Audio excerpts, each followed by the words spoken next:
ఒకసారి వరుసగా గెలిచింది మనందరం చూసాం. ఆనాడు ఆంధ్ర రాష్ట్రం ఎలా అభివృద్ధి చెందిందో. అందుకే ప్రభుత్వ కొనసాగింపు చాలా చాలా ముఖ్యం. దీని గురించి రాష్ట్ర ప్రజలు అందరికీ తెలియజేయాల్సిన బాధ్యత ప్రతి పసుపు సైనికుడి పైన ఉందని ఈ సభాముఖంగా కోరుకుంటున్నా. ప్రభుత్వ కొనసాగింపు ఉంటేనే పెట్టుబడులు వస్తాయి. పెట్టుబడులు వస్తేనే నిరుద్యోగ యువకులకి పెద్ద ఎత్తున ఉద్యోగాలు కల్పించే అవకాశం మనందరికీ దక్కుతుంది. నేను ఈరోజు దేవుని గడప సాక్షిగా రాయలసీమ ప్రజల్ని కొన్ని ప్రశ్నలు అడగాలనుకుంటున్నా. రెడీనా? రెడీనా? తల్లిని చెల్లిని మెడబట్టుకుని బయటికి గెంటేసింది ఎవరు? ఎవరు? సొంత బాబాయిని లేపేసింది ఎవరు? జే బ్రాండ్లు అమ్మి పేదల రక్తం దాగింది ఎవరు? బల్ల కింద ఉన్న ఎర్ర బటన్ నొక్కి ప్రజల్ని బాధింది ఎవరు? అందరూ ఎర్ర బుక్కు అని ఏడుస్తున్నారు. ఎందుకయ్యా అంత ఏడుపు? నేను ఆనాడు చెప్పింది ఏంటి? ఎవరైతే చట్టాన్ని ఉల్లంఘించి ప్రజల్ని కార్యకర్తలు ఇబ్బంది పెట్టారో చట్టపరంగా వాళ్ళపైన యాక్షన్ తీసుకుంటానని నేను చెప్పా. ఈరోజు ఎర్ర బుక్ కాదు కదా, ఎర్ర రంగు చూస్తేనే వణికిపోయే పరిస్థితి వస్తుంది. ఎర్ర బుక్ అంటే ఒకడికి గుండుపోటు వచ్చింది. ఎర్ర బుక్ అంటేనే ఒకడు బాత్రూంలో కాలు జారి చెయ్యి ఎర్రగొట్టుకున్నాడు. ఇంకొకడు ఏమయ్యాడో మీ అందరికి తెలుసు. అర్థమైందా రాజా? అర్థమైందా రాజా? సమాజమే దేవాలయం, ప్రజలే దేవుళ్ళు అన్నారు అన్న ఎన్టీఆర్. అందుకే మనం 6 శాసనాలు ప్రకటించాం.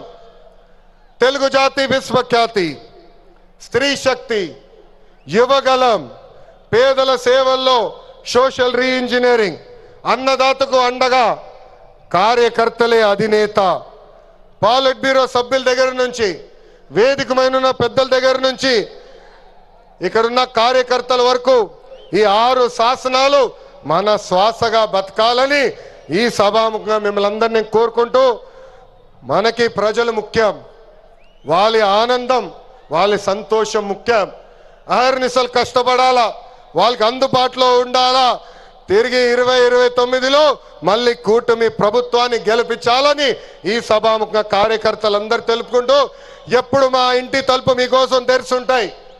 నేను మొన్నే చెప్పా, గ్రామ పార్టీలో ఏమైనా సమస్య ఉంటే మండల్ పార్టీని కలవాలి, మండల్ పార్టీలో సమస్య ఉంటే నియోజకవర్గ కమిటీని కలవాలి, వాళ్ళకి సమస్య ఉంటే ఏకంగా జిల్లా కమిటీ కలవాలి.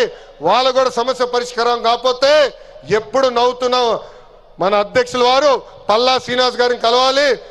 ఆయన వల్ల కూడా అయిపోతే మీ లోకేష్ మీకు అండగా నిలబడతారు. మీ సమస్య పరిష్కరించే బాధ్యత నేను తీసుకుంటానని పసుపు సైన్యానికి ఈ సభాముఖంగా నేను హామీ ఇస్తూ, ఈరోజు గౌరవ ముఖ్యమంత్రి గారు చంద్రబాబు నాయుడు గారు వేదిక పైన వచ్చినప్పుడు ఒక పాట పెట్టారు. ఆ క్షణంలో నాకు చాలా బాధేసింది. ఎందుకంటే ఆ పాట వినిన తర్వాత గౌరవ ముఖ్యమంత్రి గారిని నేను రాజమండ్రి జైల్లో మొదటిసారి కలిసిన సంఘటన గుర్తొచ్చింది. చాలా బాధేసింది. ప్రజల కోసం ఆయన జీవితం ఆల్మోస్ట్ పోయింది. అక్టోబర్లో 2003 బాంబ్ బ్లాస్ట్లో నక్సలైట్లు ఆయన పైన దాడి చేశారు. నాడు నేడు ఎప్పుడు ఆయన ప్రజల గురించి, ప్రజల భవిష్యత్తు గురించి ఆలోచించే వ్యక్తి. అలాంటి వ్యక్తికి ఎందుకు దేవుడు ఆనాడు ఈ పరీక్ష ఇచ్చాడా అనుకున్నా. ఇప్పుడు అర్థమైంది. తెలుగు ప్రజలు తిరిగి చంద్రబాబు నాయుడు గారు వెనక నిలబడేదానికి దేవుడు మనందరికి ఒక పరీక్ష పెట్టాడు. ఆ పరీక్ష జయించాను. అందుకే ఈ రాయలసీమ గడ్డ తెలుగుదేశం పార్టీ అడ్డా అని తెలుపుకుంటూ, నాకు ఇంత అద్భుతమైన అవకాశం ఇచ్చిన ఈ పసుపు సైన్యానికి పేరు పేరున నా హృదయపూర్వక ధన్యవాదాలు తెలుపుకుంటూ మీ అందరి దగ్గర నుంచి సెలవు తీసుకుంటున్నా. జోహార్ అన్న ఎన్టీఆర్, జోహార్ అన్న ఎన్టీఆర్. చంద్రబాబు నాయుడు గారి నాయకత్వం, చంద్రబాబు నాయుడు గారి నాయకత్వం. వందే వందే జై హింద్.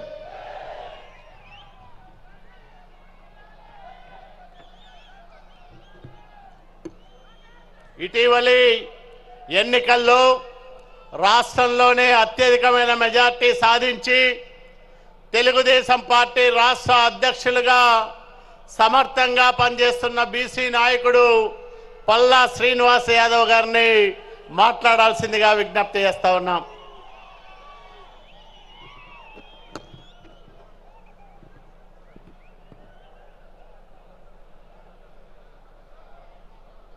అందరికీ నమస్కారం. ఈరోజు కడపలో నిర్వహిస్తున్నటువంటి మహానాడు సందర్భంగా ఇక్కడికి విచ్చేసినటువంటి తెలుగుదేశం పార్టీ కుటుంబ సభ్యులందరికీ కూడా, ఈ వేదిక ముందున్నటువంటి ప్రజానికానికి అందరికీ కూడా పేరు పేరున నా నమస్కారాలు తెలియజేసుకుంటూ, నేటి కార్యక్రమానికి ముఖ్య అతిథిగా విచ్చేసిన